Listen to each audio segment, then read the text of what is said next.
السلام علیکم، کیسے ہیں دوستوں؟ کلاسک انٹرٹینمنٹ چینل پہ آپ سب کا دل سے سواگت ہے۔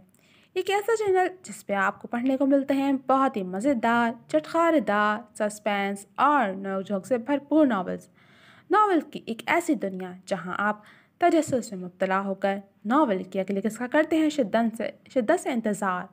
اور مجھے یقین ہے کہ آپ لوگ اپنی فیوریٹ رائٹر اپنے فیوریٹ ناول کا کر رہے ہوں گے شدت سے انتظار کہ کب طوبیٰ کامران اس کی اگلی قسط یعنی کہ درِ آئینہ عشق کی 14 ایپیسوڈ اسٹارٹ کرتی ہیں۔ تو جناب، ایپیسوڈ اسٹارٹ کرنے سے پہلے میری آپ سے ہمیشہ کی طرح ایک ہی ریکویسٹ ہے کہ اگر آپ نے ہمارے چینل کو سبسکرائب نہیں کیا تو جلدی سے سبسکرائب کر دیجیے اور بیل آئیکن کو بھی پریس کر دیجیے تاکہ ہمارے چینل پہ آنے والے ایسے ہی مزے کے اور انٹرسٹنگ ناولز آپ تک سب سے پہلے پہنچ سکیں۔ تو چلیں اب اسٹارٹ کرتے ہیں درِ آئینہ عشق ایپیسوڈ 14۔ وہ ٹیکسی کی بیک سیٹ پر بیٹھی اس وقت انتہائی خراب موڈ سے ارد گرد دیکھ رہی تھی جہاں شہر اقتدار کی سڑکوں پر اس سمے عجیب افراتفری مچی ہوئی تھی۔ ٹریفک کی وجہ سے وہ پچھلے 15 منٹ سے اس ٹیکسی میں بیٹھی تھی۔ وہ جتنا جلد آذان کے پاس جانا چاہتی تھی اتنا ہی وقت لگ رہا تھا۔ اس کے پاس اپنا فون بھی نہیں تھا اور وہ اس سمے کنزہ بیگم کو بھی یکسر فراموش کر چکی تھی۔ اس نے ایک نظر گھڑی پر ڈالی جہاں شام کے 6:30 بجے کا وقت ہو رہا تھا۔ اس وقت ایک لڑکی کے لیے اکیلے مری تک کا سفر کرنا بالکل مناسب نہیں تھا، مگر اس سمے اسے بس ایک ہی دھن سوار تھی۔ وہ اذان سے مل کر اس سے اپنے سوالوں کے جواب جاننا چاہتی تھی۔ یہ سب اتنا غیر یقینی تھا۔ اذان لاشاری زندہ ہوتے ہوئے بھی اپنوں سے کیوں دور تھا؟ کون سی مجبوری تھی؟ یا کہیں وہ گاڑی ایک جھٹکے سے رکی تو علینا کو ہوش آیا۔ وہ کمال انٹرپرائزز کے باہر پہنچ چکی تھی۔ آپ یہیں رکیں، میرا بیگ اندر ہے، میں آپ کے پیسے لے کر آتی ہوں۔ وہ جلدی سے ٹیکسی کا پچھلا دروازہ کھولتی باہر نکلی تھی۔ اس سے پہلے وہ آگے بڑھتی اذان لاشاری کو اپنے سامنے دیکھ کر وہ ایک بار پھر پتھر کی ہوئی۔ اذان نے جیب میں ہاتھ ڈالے کچھ نوٹ ٹیکسی ڈرائیور کی جانب بڑھا کر اسے ہاتھ کے اشارے سے جانے کو کہا تھا۔ ٹیکسی ڈرائیور کرائے سے دگنی رقم دیکھ کر خوش ہوتا وہاں سے فوراً چلا گیا۔ وہ بنا پلک جھپکے اسے دیکھی جا رہی تھی۔ وہی وجاہت سے بھرپور پرکشش چہرہ، تیکھی نقوش، کھڑی ناک، صاف رنگت، بڑی اور گہری مقناطیسی آنکھیں جو پہلے کبھی علینا لاشاری کی توجہ حاصل نہیں کر سکی تھیں۔ چہرے پر ہلکی ہلکی داڑھی اور ڈھیروں سنجیدگی، وہ بہت گریسفل لگ رہا تھا، پہلے والے ہنستے مسکراتے اذان سے یکسر الگ۔ اس نے کہا تم مری چلے گئے ہو؟ وہ پھر ایک بار بے یقینی سے اذان کے چہرے کو دیکھتی کسی ٹرانس کی کیفیت میں کہتی اس کی جانب آئی تھی جو خاموش نظروں سے اسے ہی دیکھ جا رہا تھا۔ اگلا ہی پل اذان لاشاری کے لیے غیر متوقع تھا جب علینا آگے بڑھتی اذان کے گلے لگ گئی۔ اذان کے لیے کسی شوق سے کم نہ تھا۔ آفس کی پارکنگ میں کھڑے ہوتے علینا کا رد عمل اسے عجیب احساسات سے دوچار کر گیا تھا۔ تم جانتے نہیں ہو تمہیں ایسے دیکھ کر مجھے کتنا سکون ملا ہے اذان۔ کہاں تھے تم اتنا وقت؟ لوٹ کر کیوں نہیں آئے؟ اور وہ ڈیڈ باڈی، وہ سب کیا تھا؟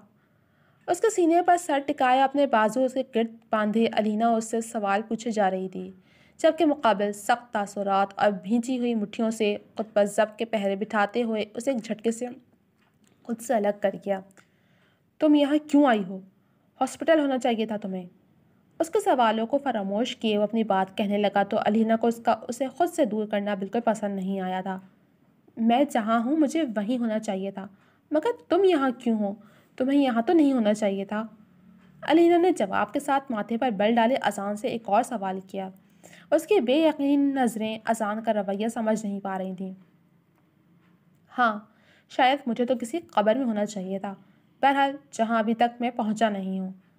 تلخ لہجے میں اتنی بڑی بات کہہ کر وہ علینا کا دل ہلا گیا تھا۔ وہ جو ابھی تک اسے زندہ دیکھ کر ٹھیک سے خوش بھی نہیں ہو پائی تھی، اس کے سامنے وہ ایسی باتیں کر رہا تھا۔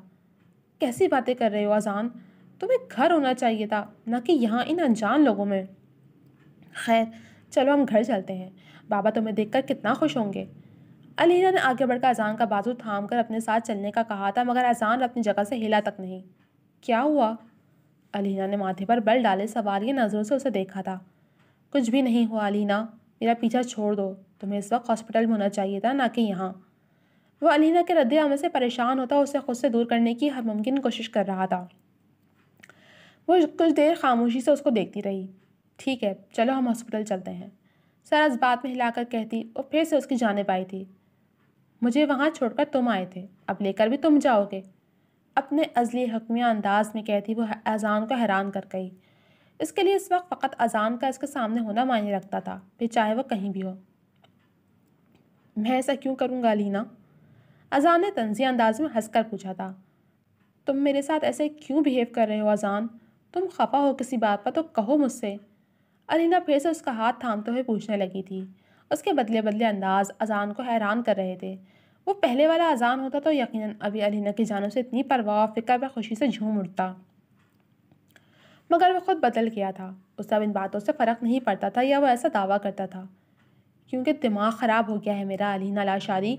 اذان کہہ کر پلٹ کر واپس بلڈنگ کے انٹرنس کی جانب چل پڑا اور الینا بس بے یقینی سے اسے دیکھی گئی، اور پھر کچھ لمحوں کے بعد وہ ایک بار پھر اس کی جانب بھاگی تھی۔ اذان، واٹس رانگ ود یو؟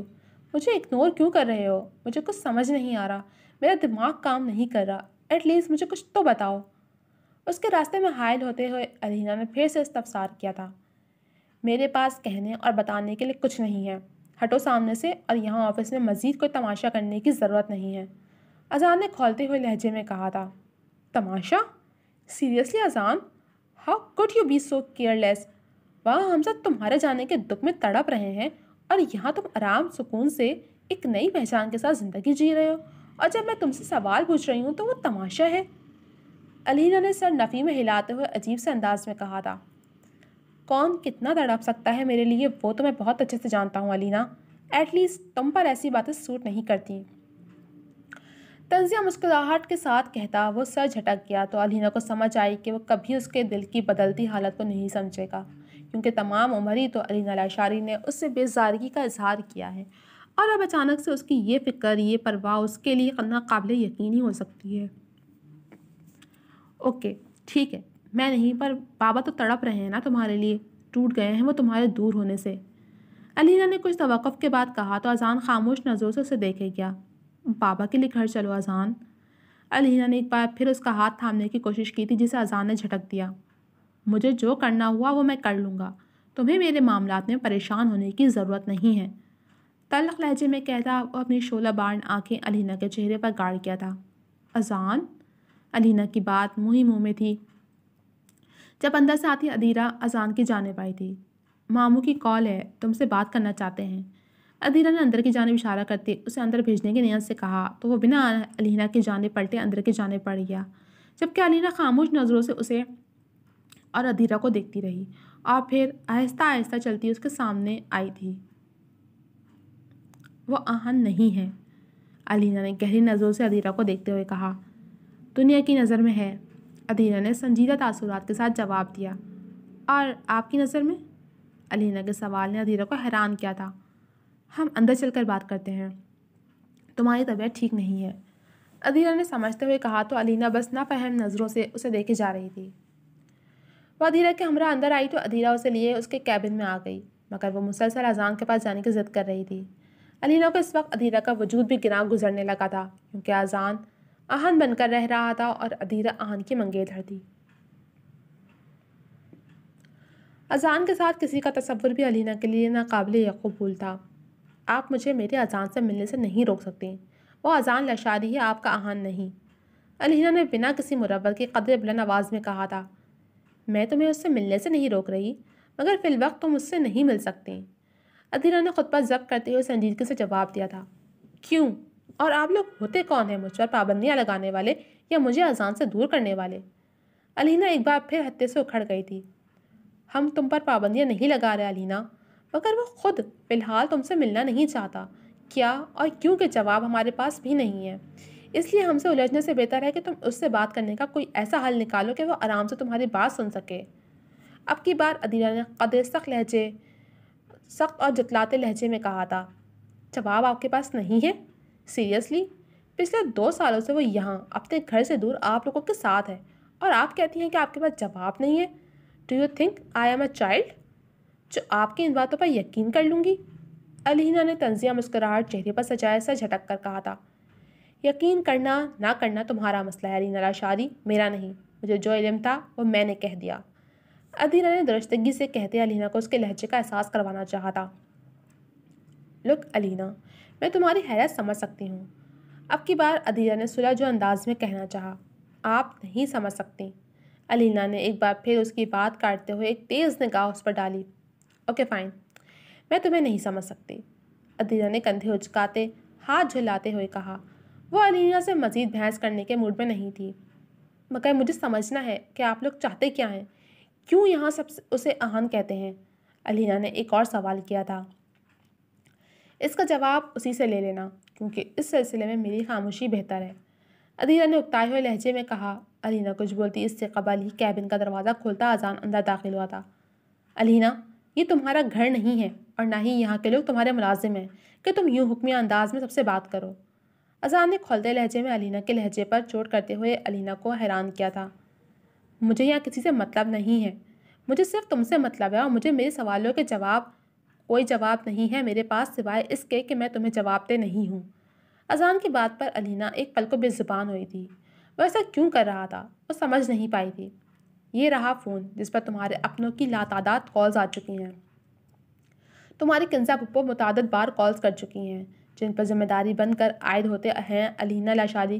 ان کی فکر کرنی چاہیے۔ علینا کا فون ٹیبل پر رکھتا نپے تلے انداز میں کہہ کر وہ واپسی کے لیے پلٹا تھا۔ پہلی کال میں بابا کو کروں گی۔ علینا کی بات پر وہ ایک پل کو رکا اور پھر چہرے پر تلخ مسکراہٹ سجائے اس کی جانب پلٹا تھا، شوق سے۔ بس یہ دھیان رکھنا کہ زہیب اور تمہاری مام دونوں گھر پر نہیں ہیں، کہیں تمہاری جلد بازی کسی نقصان کی وجہ نہ بن جائے۔ سرد لہجے میں کہہ کر وہ لمبے لمبے ڈگ بھرتا وہاں سے چلا گیا اور پیچھے علینا بے زبان سی کھڑی اسے جاتا ہوا دیکھتی رہی۔ وہ اتنا بے تاثر تو پہلے کبھی نہ تھا اور اتنا لاپرواہ وہ کبھی ہو نہیں سکتا تھا۔ اس کا ہر انداز پرانے اذان لاشاری سے ہٹ کر تھا۔ وہاں بس اذان لاشاری کا چہرہ تھا، وہ انداز وہ الفاظ اذان لاشاری کے ہو ہی نہیں سکتے تھے۔ وہ تو علینا کی ایک آواز پر لبیک کہتا سب چھوڑ چھاڑ کر اس کے قدموں میں آن بیٹھتا تھا۔ تو پھر جو وہ اب دیکھ رہی تھی وہ کیا تھا؟ اذان لاشاری ایسا کیوں ہو گیا تھا یا ایسا کیوں کر رہا تھا؟ سوال ہی سوال تھے اور جواب کوئی نہیں۔ آفس سے نکل کر سڑکوں پر بلا مقصد گاڑی دوڑاتے رہنے کے بعد آئندہ کے لیے پلاننگ کرتا وہ 12 بجے گھر لوٹا تھا۔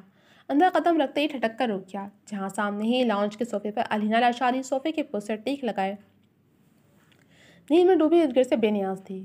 اسے اس گھر میں دیکھ کر اذان لاشاری کا غصہ ایک بار پھر امڑ آیا تھا، مگر علینا کا بے پرواہ انداز اور ارد گرد سے بے خبری دیکھتے کچھ بھی کرنے سے قبل وہ ایک نظر علینا کے سراپے پر ڈالتا گیسٹ روم کی جانب چلا گیا۔ وہ بیڈ پر پڑا کمفرٹر اٹھا کر بے سود سوئی علینا پر ڈالتا غصے سے سینے چڑھتا اوپر چلا تھا جہاں سے عدیرہ اور نہال کی باتوں کی آوازیں آ رہی تھیں۔ دروازہ چونکہ کھلا تھا اس لیے وہ اندر داخل ہو گیا۔ وہ دونوں ہی اسے دیکھ کر چونکے تھے۔ اسے یہاں کیوں لے کر آئی ہو عدیرہ؟ اذان نے ماتھے پر بل ڈالے سرد لہجے میں استفسار کیا۔ لہجے میں بلا کی سختی تھی۔ تو کیا کرتی؟ ہاسپٹل وہ جانا نہیں چاہتی تھی اور ایسے اسے اکیلے کیسے چھوڑ دیتی؟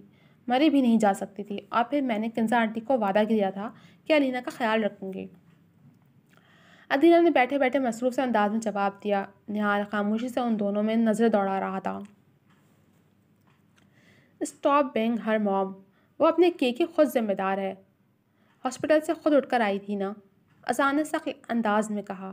اس کے لہجے میں علینا کے لیے وہ فکر مفقود تھی جو کچھ دیر پہلے اسے باہر صوفے پر سوئے دیکھ کر جاگی تھی۔ نہیں، اسے ہاسپٹل سے وہ سوال اٹھا کر لائے تھے اذان جو تمہیں دیکھ کر اس کے دماغ میں پیدا ہوئے۔ اب اگر تم اس کے جواب دے کر اس کی الجھن نہیں سلجھاؤ گے تو کیا ہم سب تمہاری طرح بےحس ہونے کا ناٹک کرتے رہیں؟ عدیرہ نے اس کے موڈ سے خائف نہ ہوتے ہوئے کہا۔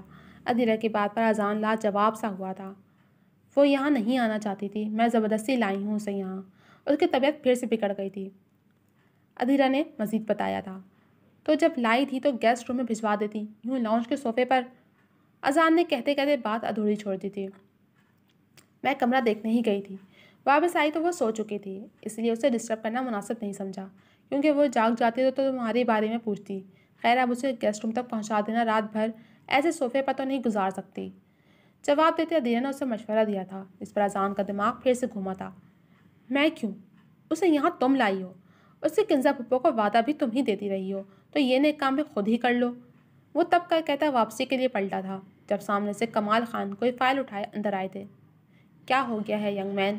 تمہارا غصہ آج کل بڑھتا ہی جا رہا ہے۔